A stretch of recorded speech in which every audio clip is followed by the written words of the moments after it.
I studied 7 professional artists and I genuinely learned more in 1 week than I've learned in months. Let's get right into it. The first artist I picked was Guways, and honestly that was a pretty tough start. His style is incredibly elaborate, but I absolutely love it. I especially wanted to learn how he paints his hair and in general how he renders his characters. I started with a rough sketch, and this step is basically the same for all studies. I always sketch loosely first because it's just easier to find the right proportions. Once the rough sketch was done, I cleaned everything up using a thinner brush, making sure the shapes actually made sense and looked clean. After that, I laid down the base colors for every area of the drawing. Putting in the background base color early was important too, because skin tones look completely different depending on the background. Then I moved to detailed coloring, and for some reason I start with the throat.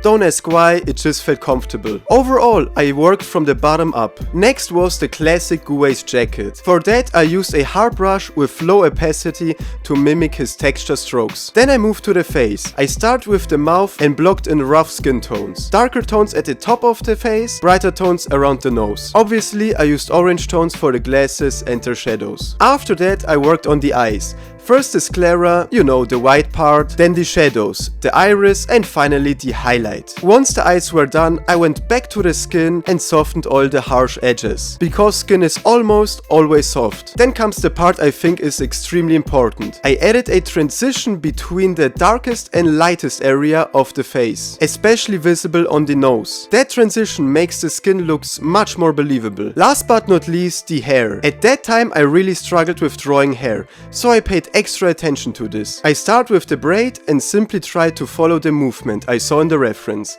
And honestly, it was simpler than I expected. Yes, it took time, but it was basically repeating hair strands until it looked right. And I'm actually really happy with the results. My final step was something unusual. I added a color burn layer. It made the colors way more vibrant, and personally in that case I think it just looked better. What I learned from Guways: mainly hair. How to render it with more depth. Also, coloring glasses and accessories was super fun, because I had never drawn anything like that before. Overall, this study was definitely challenging, but that's exactly what helped me to improve. Can Liu. Every time I post anything about Can Liu, you guys go crazy, so I definitely had to include him. Same beginning, rough sketch, clean sketch, base colors. Then I started coloring the arm, and I instantly felt how different it was from Guways. Not in a bad way, just different. The arm itself wasn't too complex, but the bracelet absolutely surprised me. It looked razor sharp, and that's when I noticed the secret behind Can Liu's style. It's the mix of simple areas and extremely sharp brush strokes. Next I moved to the sword and the hands. The water/air effect on the sword, I struggled so much with it. I also tried adding details on the coat, but honestly it was pointless. Another thing I noticed was the hair.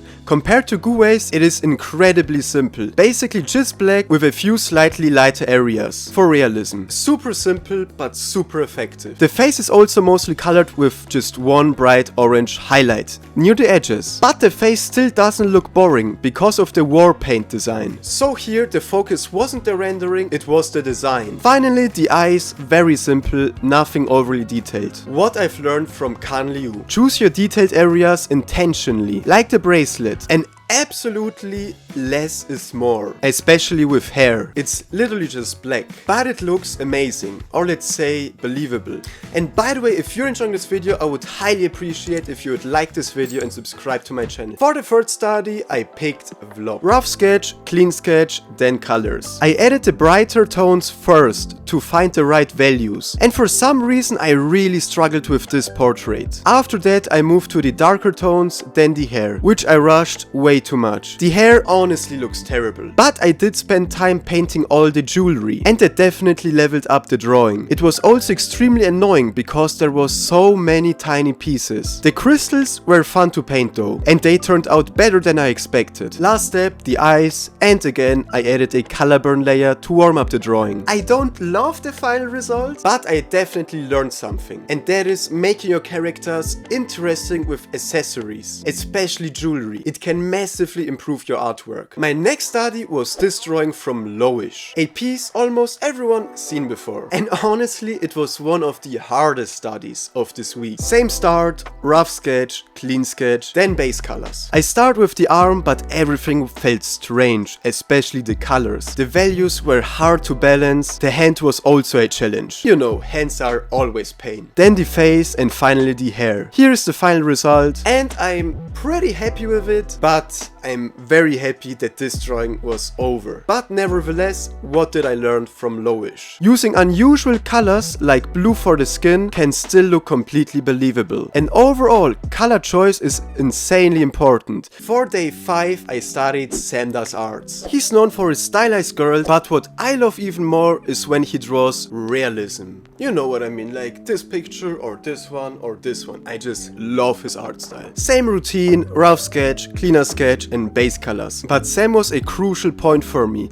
because his techniques improved my art a lot. In the coloring stage, I tried applying what I learned from studying him before, keeping some edges soft and others sharp. For example, this cheek, because of that edge control. The highlights on the nose, cheeks and ear made the face much sharper too. But what made the portrait really strong was the blue rim light. It added so much depth and made the character pop. So what did I learn from Sam? Use rim light to separate your character from the background and pay close attention to your brush strokes. Soft on one side and sharp on the other can completely change the result. Last but not least, well, almost, Roast Rose, someone who used to be very controversial. Again, rough sketch, clean sketch. But compared to the Sam portrait, this one was extremely stylized. And that was the whole point. I wanted to feel what it's like to draw different proportions. And it was so challenging because the eyes are so large and wide. And unlike Sam,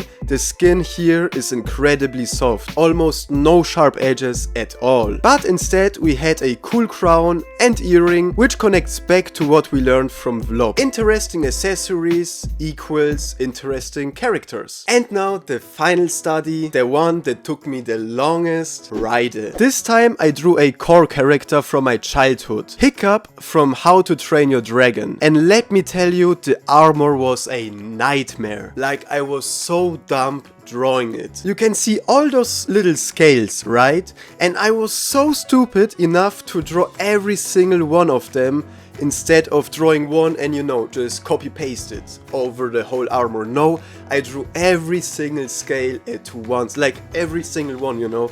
And that just drove me crazy, like, I'll be honest. And I also struggled with layers. So you have to know, I, you know, sketched all the scales in, but sometimes I realized, oh, that scale shouldn't be on that layer, and you know how layers work, you know that struggle. Terrifying. It was just a terrifying process. But I still learned a lot. The hair was simple but effective. The face uses only about 3 colors, but it still looks good. I added rim light at the end, which helped me a lot. At all, adding shadows and dark tones was super important, especially for the armor. And yes, I only drew Toothless eyes because the scale traumatized me. I'm sorry, Toothless. I didn't have the patience, alright? I'm sorry. But long story short, what did I learn from Raphael? Think before you render, especially repetitive details. The face was simple but very effective. And doing lots of tiny details really tests your patience. You can definitely see some places in my study where something feels missing. Final conclusion. Were these 7 studies helpful?